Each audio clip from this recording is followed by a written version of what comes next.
کہ یہ الیکشنز، یہ سیاسی پارٹیاں، یہ نظریے، یہ ہر بندے کا اپنا اپنا ہے اور وہ چلتا رہے گا. لیکن یہاں پر ہمارا یا میرا بنیادی مقصد جو پاکستان میں رول آف لا اور سپرمیسی آف کانسٹیٹیوشن کو روندا جا رہا ہے، اس کے سلسلے میں آپ لوگوں کے سامنے یہاں پر آنا پڑا. اور یہاں پر میں صرف اور صرف میرا واحد مقصد وہی ہے کہ میں یہاں کھڑا ہوں. میرے معزز وکلاء صاحبان، اگر میں آپ کو قانون کا درس یہاں دوں تو یہ زیادتی اس لیے ہوگی کیونکہ آپ کا فیلڈ وہی ہے.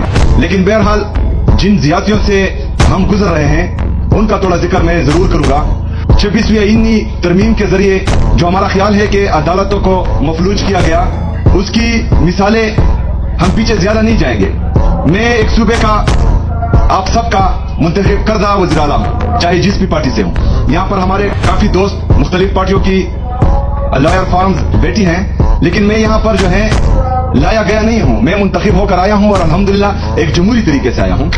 تو میں چاہ رہا تھا کہ میں اپنے لیڈر، اپنے قائد جناب عمران خان صاحب سے، جو ہمارے پارٹی کے تاحیات چیئرمین ہیں، ان سے ملوں. 2 سال سے میں ملا نہیں تھا، تو میں ان سے پالیسی گائیڈ لائنز لوں کہ میں نے یہاں پر کرنا کیا ہے. بہرحال وہ ایک طرف، جو آئین اور قانون کی میں بات کرنے لگا ہوں وہ دوسری طرف، اور مین بات وہی ہے.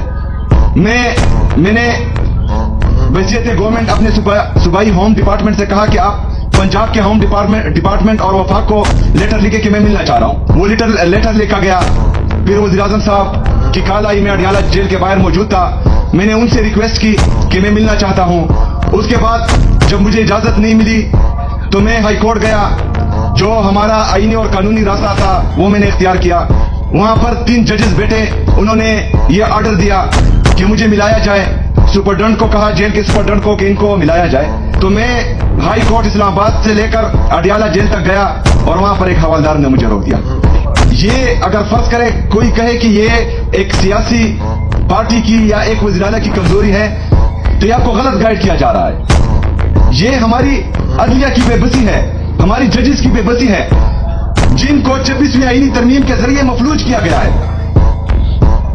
جو ڈگنیٹی تھی ہماری ججز کی کہ وہ ایک دوسرے کی عزت کرتے تھے، سینئر کو سینئر رہنے دیتے تھے، جونیئر کو جونیئر رہنے دیتے تھے، اور وہ اپنے فیصلے امپلیمنٹ کرنا جانتے تھے.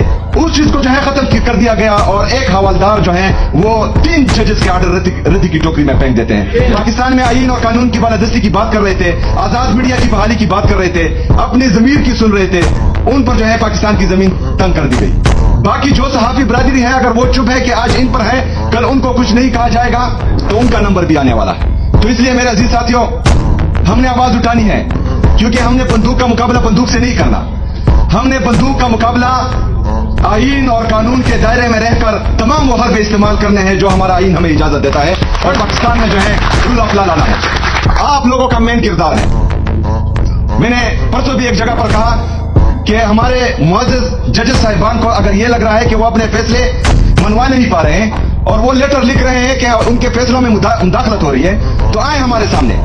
یہ وکلا بہادر وکلا ہے، انہوں نے تحریکیں چلائی ہیں پاکستان میں آئین کے لیے، پاکستان میں قانون کے لیے، اور بڑے بڑے امر جو ہیں ان کے سامنے ڈھیر ہو گئے ہیں. تو انشاءاللہ یہ وکلا بھی ساتھ دیں گے، ہم عوام بھی ساتھ دیں گے، اور تمام سیاسی پارٹیاں بھی انشاءاللہ تعالیٰ ساتھ دیں گی، اور پاکستان میں جو ہے ہم آئین اور قانون کی بالادستی لائیں گے انشاءاللہ تعالیٰ.